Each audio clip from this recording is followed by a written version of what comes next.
नमस्कार। आज हम देख रहे हैं चामुंडा माता की शर्वाधार यात्रा से जुड़े कुछ दस्तावेजों को और कोशिश करेंगे कि इनमें जो जानकारी है उसे थोड़ा समझें। हाँ, तो हमारा मकसद क्या है?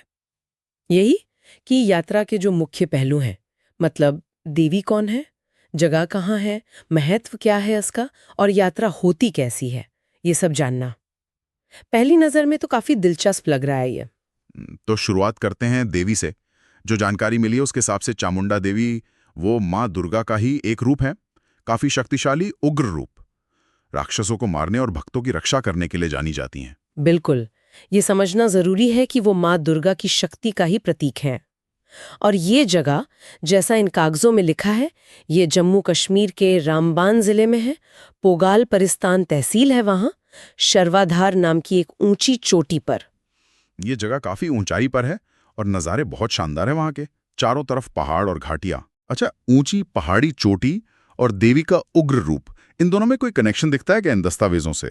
या बस ये कि स्थान अपनी आध्यात्मिक ऊर्जा और कह सकते हैं कि प्राकृतिक सुंदरता के लिए पूजा जाता है? देखिए, दस्तावेज सीधे सीधे तो नहीं जोड़ते इसे, पर हाँ, ये सोचने वाली बात है।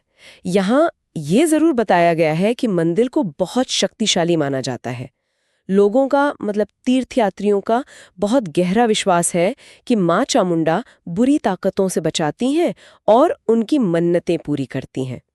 और इसी विश्वास के कारण रामबन, डोडा और जो आसपास के इलाके हैं, वहां से हजारों श्रद्धालु हर साल यहाँ आते हैं, काफी मुश्किलें झेलकर भी। हजारों लोग और इतनी कठिन जगह पर पहुंचना, तो ये यात्रा सिर्फ आस्था की बात नहीं है, ये तो मतलब शारीरिक रूप से भी बड़ी चुनौती होगी। वहां पहुंचने का जो अनुभव है उसके बारे में क्या पता चलता है? हाँ, पहुंचना आसान तो बिल्कुल नहीं है। जानकारी यही कहती है कि चामुंडा माता मंदिर तक जाने के लिए बाकायदा ट्रैकिंग करनी पड़ती है। रास्ता भी खूबसूरत है, घने जंगल हैं, हरे भरे घास के मैदान हैं और कहीं कहीं तो बहुत खड़ी चढ़ाई भी है।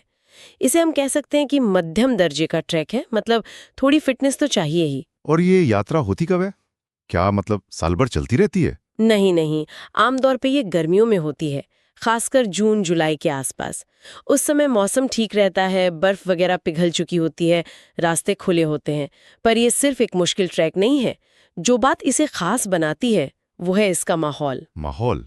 कैसा माहौल? इन दस्तावेजों से लगता है कि यात्रा के टाइम पे ना पूरा वातावरण एकदम भक्तिमय हो जाता है। लोग भजन कीर्तन करते हैं, ढोल नगाड़ों की आवाज गूंजती रहती है और कई तरह की स्थानीय रस्में भी होती हैं। तो ये सिर्फ तीर्थ यात्रा नहीं रहती, बल्कि एक तरह का, कह लीजिए, धार्मिक और सांस्कृतिक उत्सव बन जाती है। आस्था और खुशी का मिला जुला रूप। अरे वाह, ये तो सुनने में ही बड़ा जीवंत लग रहा है। अच्छा, मान लीजिए किसी को वहां जाना है, तो शुरुआत कहाँ से होगी? पहुंचने का रास्ता क्या है? देखिए, जो बेस कैंप या शुरुआती पॉइंट है, वो रामबन जिले की पोगाल परिस्तान तहसील का पोगाल गांव है। सबसे नजदीकी बड़ा शहर बनिहाल है, जो यहाँ से करीब 25-30 किलोमीटर होगा।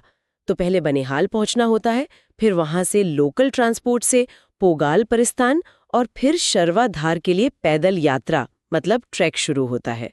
और उस पूरे इलाके की जो प्राकृतिक सुंदरता है उसका भी जिक्र है शायद इन दस्तावेजों में। हाँ हाँ, बिल्कुल है, और उसे अनदेखा नहीं कर सकते। पता चलता है कि ये हिमालय का वो हिस्सा है जहाँ प्रकृति अभी भी अपने असली रूप में है। चीड़ और देवदार के जंगल, एकदम शांत साफ हवा। ये जगह सिर्फ धार्मिक नजरिए से ही नहीं, बल्कि जो लोग प्रकृति प्रेमी हैं या शांति चाहते हैं, उनके लिए भी एक सुकून देने वाली जगह है। सच में ये अध्यात्म और प्रकृति का संगम लगता है। तो अगर हम इस सारी जानकारी को एक साथ देखें, तो शर्वाधार यात्रा रामबन जिले की खूबसूरत पर हाँ थोड़ी मुश्किल से पहुंचने वाली पहाड़ियों में एक अहम तीर्थ स्थल है। यहाँ देवी चामुंडा की पूजा होती है, माँ दुर्गा का उग्र रूप जिन्हें बुराई से बचाने वाली शक्ति माना जाता है। इस यात्रा में सिर्फ ट्रैकिंग का अनुभव नहीं है सुंदर नज़ारों के साथ, बल्कि भक्ति और उत्सव का एक अलग ही माहौल भी है। बिल्कुल सही कहा आपने। और यहीं पर एक बात और सोचने वाली है। जैसा हमने देखा, ये जगह आध्यात्मिक ऊर्जा और प्राकृतिक सुंदरता का एक मेल है। ये सोचने पर मजबूर करता है कि आखिर ऐसा क्यों है कि अक्सर इतने दूर दराज के, मुश्किल से पहुंचने वाले और ऊंचे स्थानों पर ही आस्था और प्रकृति का इतना गहरा कनेक्शन महसूस होता है। क्या इसमें सिर्फ नज़ारों की सुंदरता का ही हाथ है, या फिर वो ऊंचाई, वो अकेलापन, प्रकृति का वो विशाल रूप, ये चीजें भी इंसान के आध्यात्मिक अनुभव को गहरा बनाने में कोई भूमिका निभाती हैं? ये एक सवाल है जो इन दस्तावेजों को पढ़ने के बाद मन में कहीं ना कहीं रह जाता है।